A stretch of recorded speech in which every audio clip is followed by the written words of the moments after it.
Hi, I'm Charlie Collins, and we're talking sport.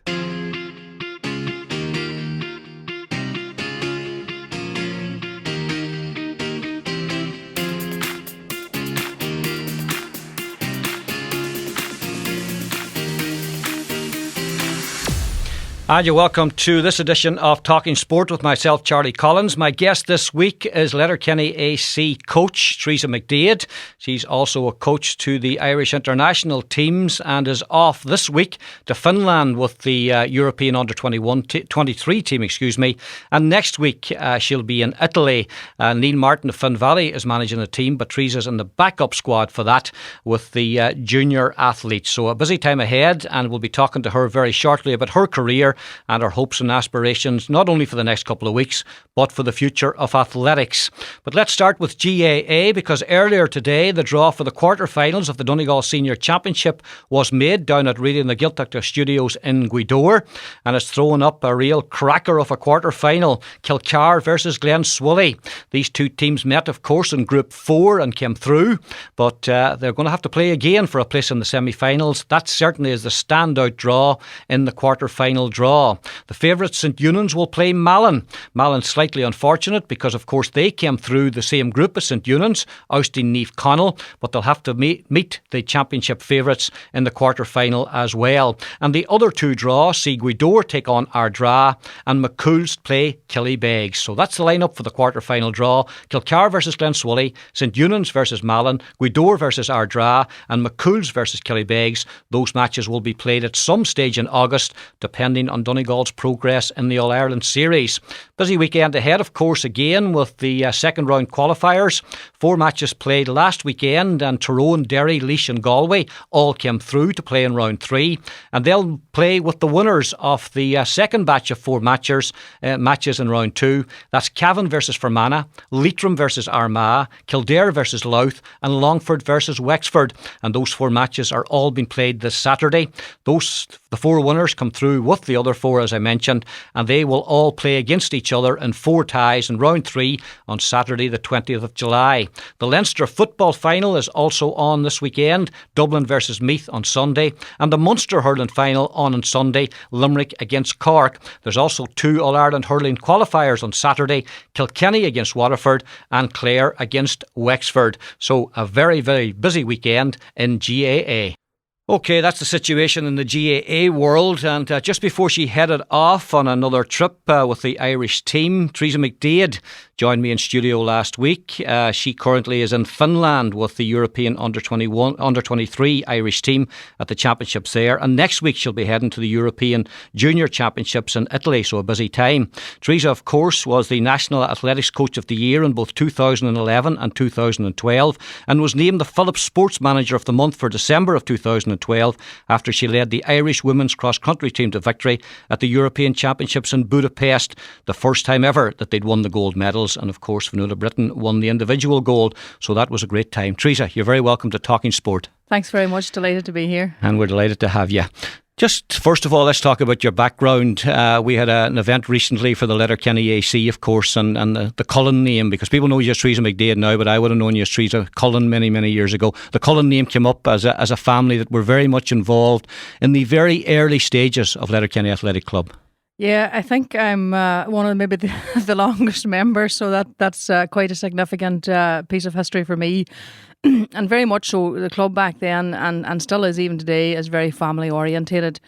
As a youngster, the likes of my father, Leo, and people like that would have travelled around the country, and we would have went. We were in every village in Ireland at some athletic meet of some sort, and that's where it all started from. And I suppose he was very involved in the building of the track and then moved on to the community centre. So that ethos very much comes from that family, and I'm delighted as a club, that's continued on. And, I had some great moments myself, even sitting with Sue McCormick and PG McGinley and reminiscing about the days we were in Charleville and Cork, and you can't beat that kind of history, and that's set me up to have the right And attitude. it's important to remember, Teresa, that was from a greenfield site basically, because athletics wasn't a huge thing in Letterkenny at that time. I mean, there was a number of other sports that were very big, soccer and GAA particularly, so it was difficult building a club from the ground at that stage. It was, of course, and even now on reflection, I suppose, I look back and people like, say, Sue McCormick, and I just think that's amazing, because you look at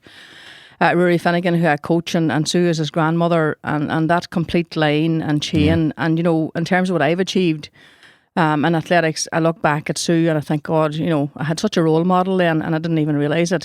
She was very much a woman in athletics that when it was exactly that, just building it from scratch. So, all of those things shape you. And interesting again too, last year in Barcelona at the World Juniors, and having Mark English and Rory Finnegan there, and Sue actually passed a comment to me about them, and she just, God, she says, aren't the only wee boys from Letterkenny at the end of the day on this big world stage, and absolutely. Sure, exactly, but that's where it started. Yeah, part of that big evening we had, of course, the Danny McDaid factor was a big part of it as well, and I mean, he was a great role model for people around this area as well. I mean, he talked himself about running with Cranford and how he began, and then moving to Clonliffe, obviously in Dublin, but he was a figurehead that people, I suppose, aspired to, and a wonderful example of the commitment that's required in the sport. And I suppose the young lads that you've just mentioned and loads of others look to him and say, well, look what he did, it's achievable. Exactly, and having that almost head of a club in terms of having that name is a big status for people to actually to go towards. Danny was an instantly recognisable name anywhere we went, and particularly even in the sort of early 90s when we were very much building the club from, I suppose, transitioning even then juniors to seniors. I remember being in Santry and Danny with a National League team, and Danny ran the 5,000. He got a standing ovation for running the 5,000, and that goes a long way. That gives you, it opens a lot of doors for you and gets people interested. Yeah. So huge, and myself, for Danny and his days and looking back, and even when he was probably running as a master was when I would have known him better. But you just knew the hairs on the back of your neck would stand up when you'd see him run, that you knew you were in the presence of something great. Something special. People very much associate you now, very obviously, why as a coach, and a very successful one as well. But I mean, you were a competitor before you became a coach, Teresa, and involved in it and enjoyed it immensely, I'm sure, when you were competing. I did, well, and I was very young. I suppose I ran when I was very young, and I got injured when I was 14. And I suppose back then, sure, we had no idea what high performance meant or support services or anything else, and I suppose maybe that has made me, direct me towards coaching in the sense that we didn't have that type of service, or I didn't have someone like me at that time. Now, whether I would have done anything or not, I don't know, but I often think myself and reflect on that's probably what brought me into coaching. At a very early stage. At a very early stage, probably, in fairness, but looking back on it, and I don't know actually what that says about sprinters. I was very much a sprinter, so the fact that I coach middle distance maybe says a lot. Absolutely. And I mean, you got the coaching bug, and as I said, it's a big commitment as well, because you've got to really get into it. You've got to find out what a coach is before you can become a coach, really. Yeah, and I suppose I come into coaching quite seriously, I suppose, maybe in the mid-90s to late 90s, and I got involved with Gary Crossan, who I would always say was a great, he was a great guinea pig in the sense that Gary was always very open to anything that you were going to try, and very committed to his sport. Exactly, and very coachable in the sense that great feedback and really, really good, and he did pretty well, and I suppose that his bit of profile that he got nationally created a profile for me. That opened doors for me in terms of then international competition, in terms of, say, team management, or not maybe team management at that stage, but international team coaching. Yeah. But very much that's where I learned my trade, and the group that the whole country are talking about, this Letterkenny group, evolved again in almost the same way. And for me, I suppose in just almost 3 years ago now, which I can't believe. I made the choice then to take a redundancy package from the HSE and said, you know what, this is the time to be doing it, not to have any regrets. And big decision. It wasn't really, because the opportunity came at the right time. I was ready for it. I was fortunate enough in the situation that I was in, that I was able to make that choice. Yeah. And really, when it came down to it, it was a very simple one. I have quite a simple lifestyle myself. And it's about what I feel in my own conscience, what I feel about things. And this was that transition from junior to senior is such an important time of year and time of their life that, at the end of the day, and that's what it is. Coaching's about time. Yeah. You need to be there, you need to be accessible, you need to be available, and yeah. I was just going to ask you, talk to me about the relationship between the coach and the athlete. You mentioned Gary Crossan, obviously, is a fantastic role model, and any of us who know the Crossans know that if they're in something, they're very committed to it. But it has to be difficult at times, because people tell us that an athlete is a very difficult person or individual to deal with, because the demands on them are tremendously big in terms of they're going to be successful in what they have to achieve. And if the slightest thing goes wrong, they're very difficult to deal with. I can say this now that I leave HSE. I often remark that managing consultants and managed athletes were very similar. when they were expert, in their own expertise, they were absolutely fantastic. Yeah. But when things went wrong, they weren't exactly the easiest to deal with. Somebody else was to blame. There's always that. That's what you're there for as a coach, for God's sake. The athlete is talented, and when things go well, and of course when things don't go well, it must be the coach. Yeah. But again, actually, I'm doing a piece of work with the Irish Institute of Sport. It's a PEP program, a performance excellence program for coaches, high performing coaches in different sports. And one of the things that I've been doing recently is actually working on what's my ethos, what am I about, what's my brand as a coach.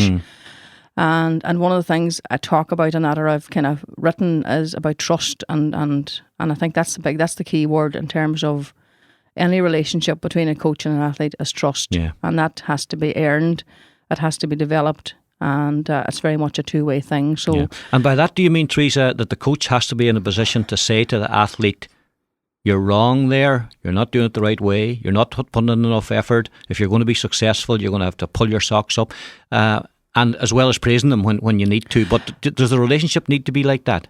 I think it has. It has to be very open and honest. And I think it has to be very, what I would say, even, that at the end of the day, you have to be consistent in your decision making and how you communicate. I would be very much coming from that sort of, you allow talent to develop. You allow athletes to make mistakes, and sometimes that can be quite hard, is actually taking a step back and allow them to make the mistake, that you're not always jumping in and saying, don't do that, you must do it this way. Give them their head at times, perhaps. Exactly, without a doubt. And that's my ethos around that group, younger group, is that they have to be allowed to make those mistakes themselves. And I think around that, I think it's all about how you handle people, and I would take it very much of a positive reinforcement as opposed to a negative. And I wouldn't go and sort of say, oh God, no, don't do it like that. I would say, well, maybe you should consider doing it this way, or have you thought about it? And I suppose really it's a team, where I see it very much as a team effort. It's about reinforce the positives when you can. Yeah, very much so. And again, that trust that that no matter that athletes know, no matter what they do, I have their back, and I'm there in their best interests, and very clear about what my own role is. Yeah. And your role as a coach is that of a supporting one. Sure. At what stage, Teresa, did you feel, I'm suited to this role? I'm suited to the role of coach? Because it's one thing deciding that you're going to be a coach, but it's an entirely different thing being a successful coach. So at what stage did you feel, maybe this is me? I do actually remember having a kind of a light bulb moment at one stage in the middle, somewhere along the middle of Gary Crossan's career, and thinking, geez, I could be good at this. And I suppose that's something that I wanted to sort of explore, could I really be good at it? And what could I do about it? And then I suppose it's a case then, I would never be a person that would rest on my laurels. I'd be continuously testing myself, and I'd be very much into reading and sort of following what other people are doing and that type of thing. And I think as well, through that program that I was doing, I'm talking about that PEP program, that was probably the first time, this is my second term on it, so it's 3 years ago since I started it. Yeah.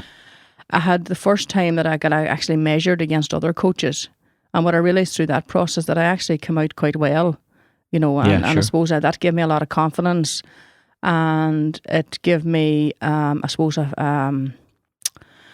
a way of actually assessing how well I was actually doing compared to other high level sports, and not only even comparing yourself with other peers was very useful. Sure. And from, I suppose really from that I thought, you know what, you can do this. I'm good at this. Was there an influence there? Because obviously we had people like Patsy McGonigal and even Harvey and the late Ben O'Donnell and people like that who'd taken that step as well, who'd gone beyond the competing stage and saw, we need to go further here if we're going to develop athletics in Donegal. Would those people have been sort of role models that you could have looked at and said, yeah, they've been successful there? Very much so, and particularly obviously from a team management point of view. Obviously Patsy has been there for a number of years, and I recently actually I interviewed for the senior team manager post, so very much so I would have no problem going up against him to try and challenge him as well. But unfortunately, he's still there. He's still there. Hard he keeps saying the next one's the last one, so maybe the next one will be the last one.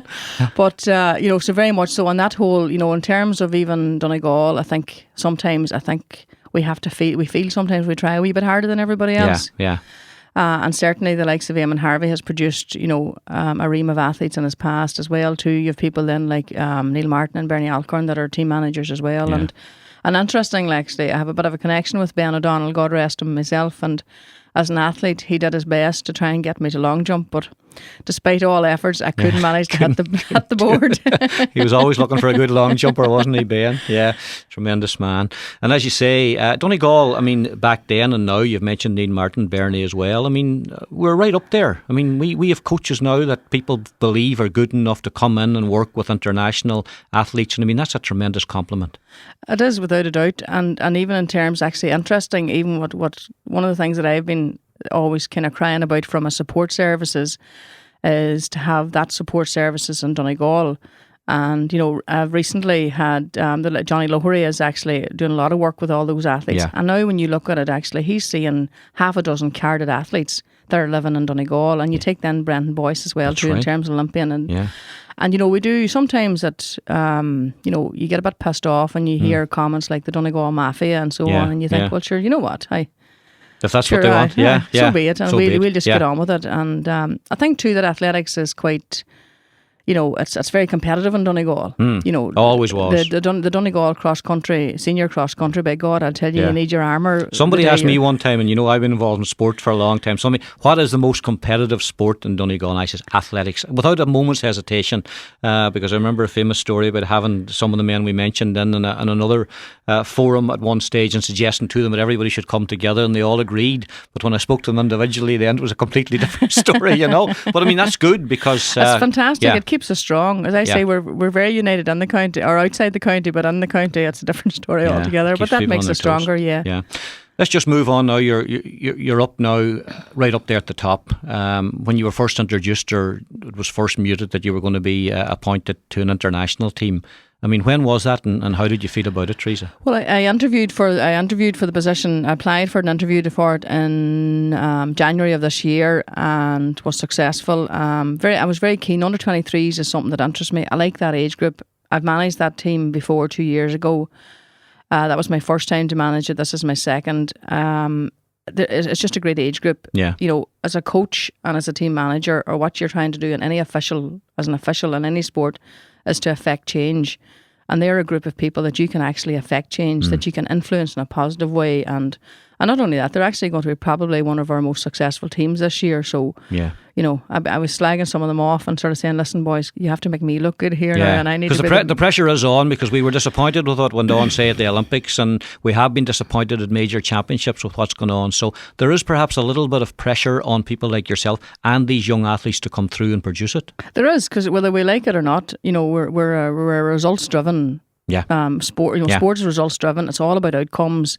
And not only that, athletes are now being funded and been very well funded through the Sports Council, through Athletics Ireland. So there is an expectation there. And I suppose what I see it as a team manager, your job is to control that environment. You facilitate it. You're there to make sure that environment is an environment that people can that athletes can perform. Yeah.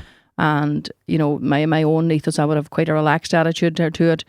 It's about keeping everything calm and making sure that you have the right people and the right team around you and that. And I'm very happy with that on this occasion for the under-23s. And there's a big local interest both in the under-23s and then in the juniors in Italy in a few weeks' time as well, because there'll be athletes from the county with you at both those events. Exactly, and I suppose from a team manager perspective / coach perspective, again, and I've done that before successfully, I can compartmentalise what I'm in terms of the athletes going to a major championship. So in terms, I'm quite capable of and happy that I can manage that team and also be supportive then to my athlete on a personal basis. And again, I've ensured that the support staff around that are going to be in such a way that if I am doing something else, that the support mechanism is there. So, and exactly, and not only that, we have a great interest, like in terms of, and their names we're used to, English and McBurty coming back. Again, in terms of Darren McBurty, he's been to under-23s before. So, this is his second chance to come back. He knows exactly what's ahead of him and therefore has prepared well. And again, he's recently come into quite a good bit of form. So recently, you're hoping that he'll bring that form on through to the championships. The 1500 will be tough, competitive, there's no doubt about that. And then, of course, with Mark English, the 800 metres, this is his first under-23 competition out of juniors. And high expectation of him. High expectation, very much so. And again, it's sort of, there's a huge role there, both as team manager and as personal coach, to manage that expectation and to sort of protect him somewhat from it. If you'd asked me a couple of months ago, I would have said he probably would win it. But, looking at particularly, there's a French guy there called Bosse. He ran last night in Lausanne, 1:43, and he's certainly he's going to be, I always knew he was going to be his biggest contender. But yet in saying that, we know that Mark is a great tactician and, he's coming in good form to the championships, and my expectation is that he'll be in that final and do well. Anything can happen in a final. And then the juniors then? Juniors then again, I'm going actually, Neil Martin is actually team manager in that one, and I'm going as part of the support staff in terms of a coach. So delighted with the opportunity, and obviously Rory Finnegan is the interest there from a local point of view, and obviously Carl Griffin as well too, from who's Cheer going Conley, very well at the moment which as well. Again, and the other thing that's an interest, when you talk about what sport does and how committed you are, both those guys have sat their leaving cert, and it's no mean feat. And recently, both of them ran in an international there in Mannheim last weekend and showed some good form. And I know what I was looking for out of that as a coach was, well, have you survived the leaving cert or have you not? Yeah. And I assume Eamon was probably looking for something similar. So, very clearly they have. And certainly from Rui's perspective, I'm very clear that he has. And, he didn't run particularly well on the Saturday evening. I think he got a little bit nervous. And I had him entered in the 800 the next day, and he came out and he ran a PB the next day. So again, it's just building on that. And because nervousness is not something that we should be surprised of in someone so young. We have high expectations, but we sometimes forget how young these guys are. That's it, and it's it's very, very daunting. And you're standing on that line, and you look around, and you just think, my God, you just can't explain it. It's just you have to be there, and that's the thing. I suppose that'd be my ethos about they have to learn that. Yeah. If you want to run with the big boys, then you gotta get in there, and you gotta learn to deal with that, and it's exposing them to juniors. Maybe there's not so much expectation in the sense that juniors are there and they're there to learn. Yeah. But at the same time, they want to do well. You have to do well, or you have to, and you're looking for things like that. Kids that can perform well at championships. You don't want a kid that can run fantastically well in Ireland and then you take them out and put them into the bigger picture. It's how they adapt and how they... And we've seen a lot of that, not only from Irish athletes, but from athletes all over the world. With all the doubt, and particularly I would even go so far as to say that in the past it has been an issue with us and again in Ireland we don't have the same depth maybe as other countries. It's very easy to be wonderful at home, but then when you get into that bigger picture is how you cope with it. And a group that did cope with the big picture was the cross country back in December. Let's just talk briefly about that. You managed that team, a gold medal. I mean, that's on the record now, first time ever, and it's always great to be involved in a first, Teresa. It was just an absolutely fantastic event, and when I reflected about it even myself afterwards, and I can still picture it. I can see myself standing in the middle of the crowd, and the girls are on the stage. I've known every one of those girls since 15, 16. I've been at competition with them every year, possibly from then. I looked around and I seen the fans of Irish athletics, and the national anthem was playing, the flag was rising. There was grown men Absolutely, shedding tears, yeah. and for me, it was just a perfect moment in time where I stood back, and I was never as proud to be anywhere in my life as to be there at that particular time, and to have led that team and to create the environment that those girls needed to allow them to compete. Was just, it's something very, very special. And not only that, then, they went on with the addition then of Mary Colling from Sligo. That's right. To go to World Cross, and because we were on equal points with the French that day. Yeah. And we won it on count back. And we slaughtered the French then when it came to the world cross country then in March, I think. So sure, listen, do you know what? That's what I'm here for. Absolutely. Well, listen, we're going to wrap it up. Teresa, it's great talking to you, but you have interviewed for the senior job, and we'll have to shoot Patsy or something as well to get him out of the way. But he's there for Rio anyway. So obviously you have your sights set on that. That's the ultimate goal for you. Personally, the other goal is to bring these guys on and to win at major championships. And I suppose we might as well say to take an athlete to the next Olympics would be a fantastic achievement for that athlete and for you as a coach. Without a doubt, and that's my aim is I want to be at the Olympics. I want to be there as a working member of a team in the Olympics. I'm quite happy to go as team manager, but ultimately at the end of the day, to have taken an athlete from junior youth right the way through to an Olympics would be a huge goal. I think I might retire maybe after that myself. Not a bit of you. Listen, good luck for the next couple of weeks in both Finland and Italy, and we'll look forward to talking to you at some stage in the future again, Teresa. Okay, great, Charlie, thanks. Thanks for Teresa for coming into studio, and good luck to her on her travels over the next couple of weeks. In soccer, the draw for the EA Sports Cup semi-finals was made at the beginning of the week as well. Derry City have a home game against Drogheda in the semi-finals. Sligo Rovers will have to travel to Dublin to take on the winners of Shamrock Rovers and St Pat's. That quarter-final has to be rearranged. And just to remind Tottenham Hotspur Supporters Club members that their AGM takes place this Thursday night, the 11th of July. That's in Manny's Bar in Convoy, and it starts at 8 p.m. And after the defeat by the Lions, the Australian rugby coach Robbie Deans has stood down from his position. Ewan McKenzie will be the new head coach of the Australian rugby team. And in golf, the Scottish Open is on the European Tour. That's the curtain raiser, of course, to the British Open the following week, while on the PGA Tour, it's the John Deere Classic.